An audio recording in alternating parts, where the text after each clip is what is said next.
Assalamualaikum warahmatullahi wabarakatuh. Om Swastiastu. Perkenalkan, nama saya Ronia Apriani dengan NIM 181308109 dari jurusan Kimia Universitas Pendidikan Ganesha. Nah, pada video kali ini saya akan membahas tentang tes awal praktikum pengaruh inhibitor terhadap aktivitas enzim. Oke, kita langsung saja ke soal yang nomor 1. Jelaskan dan beri contoh apa yang dimaksud dengan inhibitor enzim. Jadi jawabannya adalah inhibitor enzim adalah molekul-molekul yang dapat menurunkan aktivitas katalitik enzim tersebut. Beberapa inhibitor enzim adalah metabolit seluler untuk mengendalikan jalur metabolik. Terdapat dua jenis inhibitor utama, yaitu inhibitor yang dapat bekerja secara tidak dapat balik atau irreversible, dan inhibitor yang dapat bekerja secara dapat balik atau reversible. Soal yang kedua. Jelaskan perbedaan reversible dan irreversible. Jawabannya adalah inhibitor reversible atau dapat balik bekerja dengan mengikat sisi aktif enzim melalui reaksi reversible, dan inhibitor ini dapat dipisahkan atau dilepaskan kembali dari ikatannya. Misalnya dengan dialisis. Inhibitor dapat balik terdiri dari 3 jenis, yaitu inhibitor yang bekerja secara kompetitif, non-kompetitif, dan unkompetitif. Sedangkan inhibitor irreversible atau tidak dapat balik adalah inhibitor yang bekerja dengan mengikat sisi aktif enzim melalui reaksi irreversible, yaitu E plus I menjadi EI. Oleh karena itu, setelah inhibitor mengikat enzim, inhibitor tidak dapat dipisahkan dari sisi aktif enzim. Untuk soal nomor 3, gambarkan inhibitor yang bekerja secara kompetitif. Jawabannya, inhibitor kompetitif merupakan suatu zat penghambat yang mempunyai struktur yang mirip dengan substrat sehingga dapat bergabung dengan sisi aktif enzim. Terjadi kompetisi antara substrat dengan inhibitor untuk bergabung dengan sisi aktif enzim, sehingga enzim mungkin saja mengikat molekul substrat atau molekul inhibitor tetapi tidak mengikat keduanya. Nah, gambarnya dapat dilihat pada PPT yang sudah ditampilkan.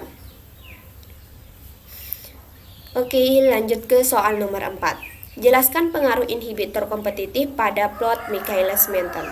Jawabannya, inhibitor kompetitif mempengaruhi atau menaikkan Km yang tampak, tetapi tidak berpengaruh terhadap Vmax. Hal ini disebabkan karena kecepatan reaksi tergantung hanya pada molekul enzim yang tidak terhambat dan tidak dipengaruhi oleh I.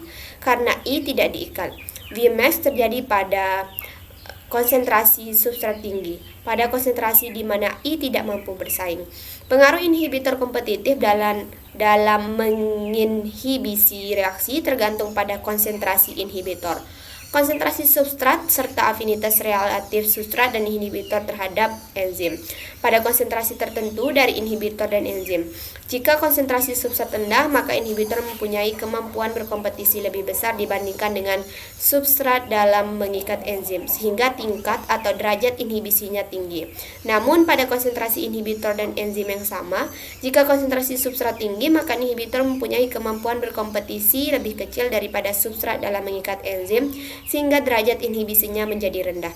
Jika konsentrasi substrat sangat tinggi, maka jumlah molekul substrat jauh melebihi jumlah molekul inhibitor.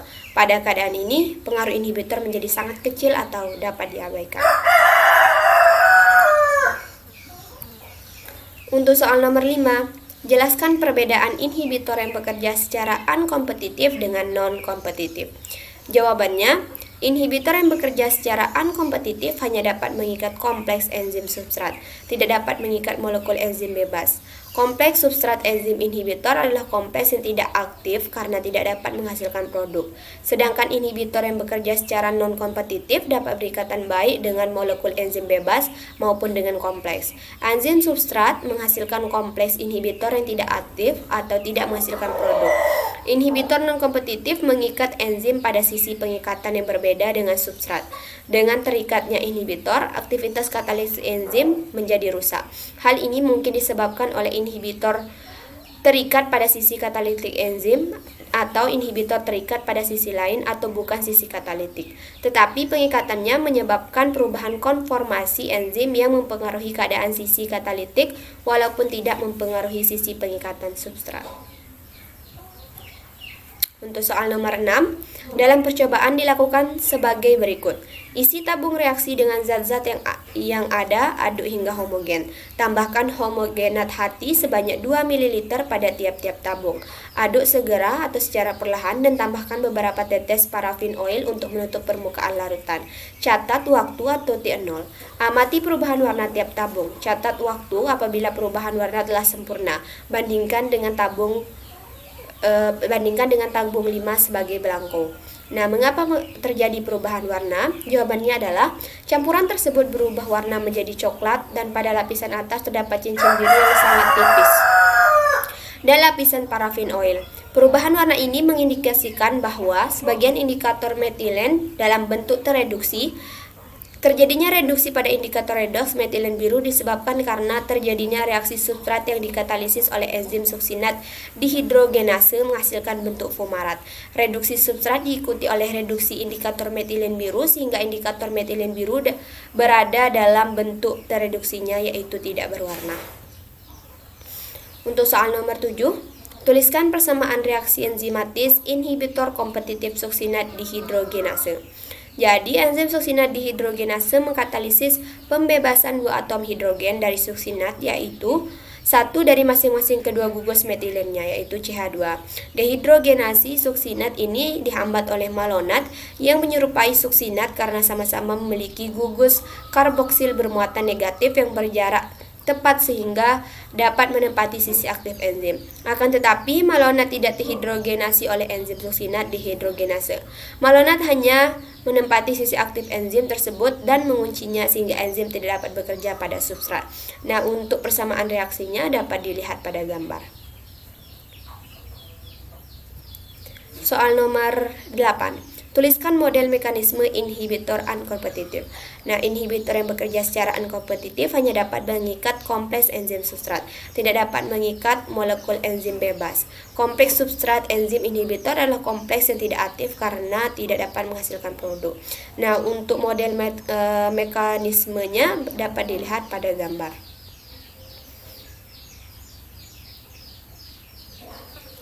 Soal nomor 9. Dalam kehidupan sehari-hari, apakah manfaat dari percobaan pengaruh inhibitor terhadap aktivitas enzim?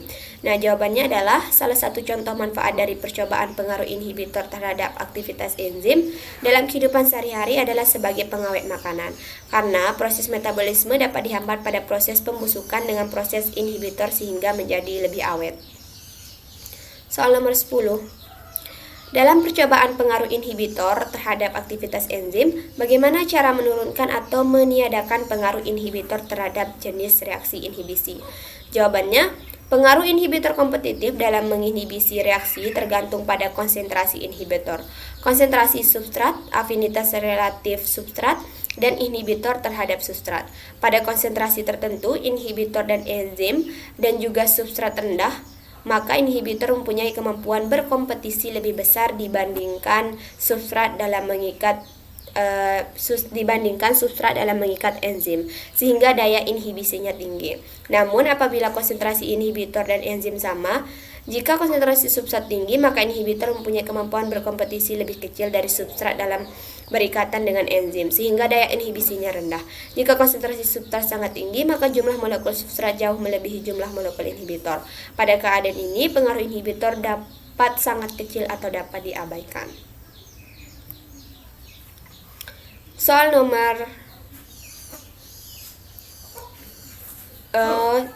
jadi inilah adalah lanjutan dari jawaban yang tadi, ya, di mana ini merupakan pengaruh inhibitor kompetitif terhadap plot Michaelis-Menten. Pada plot Michaelis-Menten di atas menunjukkan bahwa pada konsentrasi substrat tinggi sehingga pengaruh inhibitor dapat ditiadakan, atau Vmax sama dengan Vmax reaksi inhibitor.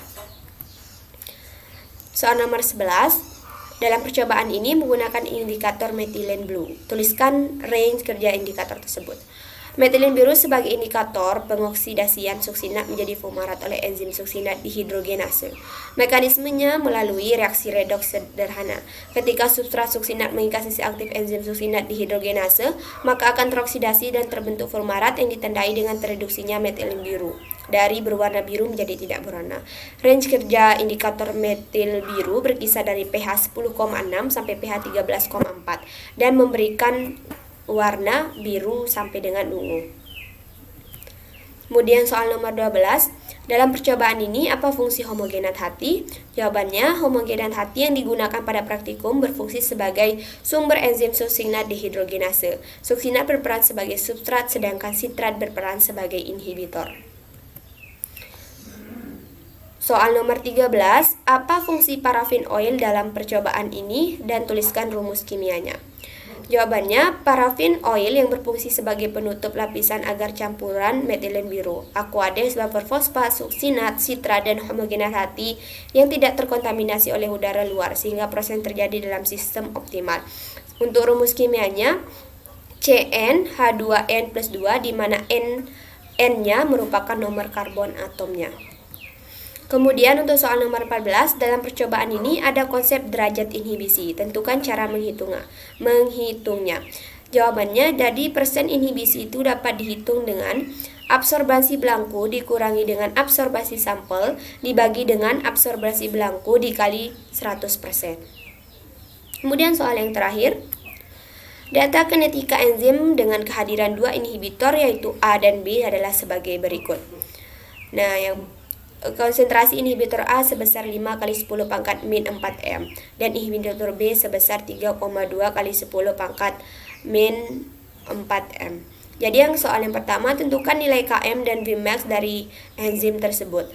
Jadi langkah pertama yang harus kita lakukan adalah mencari 1 per S konsentrasi, kemudian 1 per V, kemudian 1 per V dengan kehadiran A, kemudian 1 per B dengan kehadiran B, 1 per V dengan kehadiran B. Jadi hasilnya dapat dilihat pada tabel. Nah, setelah mendapatkan hasil pada tabel, kita dapat menghasilkan kurva seperti di gambar. Jadi dari kurva tersebut nanti kita akan mendapatkan regresi linier dari masing-masing. Kemudian untuk menentukan nilai Km dan Vmax dapat dihitungkan dengan persamaan berikut, yaitu 1 per V sama dengan Km per Vmax kali 1 per konsentrasi substrat plus 1 per Vmax. Berdasarkan persamaan tersebut, maka ditentukan bahwa Y adalah menyatakan 1 per V0. Gradien atau M menyatakan Km per Vmax, serta intercept atau B menyatakan 1 per Vmax. Diketahui bahwa harga Vmax merupakan harga saat X sama dengan 0, sehingga tanpa inhibitor dengan Y sama dengan 0,0002X ditambah 0,4518 maka dihasilkan 2,21 μmol per menit. Kemudian dengan inhibitor A dengan Y sama dengan 0,0004 X plus 0,5412 dihasilkan 1,85 μmol per menit. Kemudian dengan inhibitor B dengan Y sama dengan 0,0005 X plus 1,1607 maka dihasilkan 0,86 μmol per menit. Sedangkan titik potong pada sumbu 1 per konsentrasi S adalah min 1 per Km, yaitu harga saat Y sama dengan 0. Sehingga tanpa inhibitor Km sama dengan 4,4 kali 10 pangkat min 4 mg per mililiter. Sedangkan tanpa inhibitor Km sama dengan 4,4 kali 10 min 4 mg per mililiter. Sedangkan dengan inhibitor A Km sama dengan 7,4 kali 10 pangkat min 4 mg per mililiter. Sedangkan dengan inhibitor B Km sama dengan 4,3 kali 10 pangkat min 4 mg per mililiter. Kemudian jenis inhibisi pada percobaan itu adalah inhibisi non-kompetitif. Nah, kemudian tentukan harga KI terhadap A dan B. Nah, jawabannya adalah harga KI terhadap A yaitu sebesar 0,382, sedangkan harga KI terhadap B yaitu sebesar min 0,406. Baiklah, sekian video kali ini tentang pembahasan tes awal praktikum pengaruh inhibitor. Saya ucapkan terima kasih banyak. Wassalamualaikum warahmatullahi wabarakatuh. Sampai jumpa di video selanjutnya.